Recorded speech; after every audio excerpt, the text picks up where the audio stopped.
انخفضت يمناه في هدوء الليل. من هو الصامد المغامر في وجه السيل؟ يبعد عن عينيه الراحة، يتحدى خصما في الساحة، يرمي ويصيب الأهداف، يسعى دوما لتحقيق الإنصاف.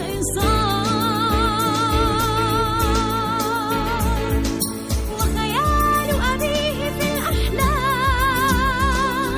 يوقظ في القلب الحساس حب الخير لكل الناس، مهما كان الثمن من الصعاب. سيظل البطل القناص بكل الصبر والإخلاص، يعمل باجتهاد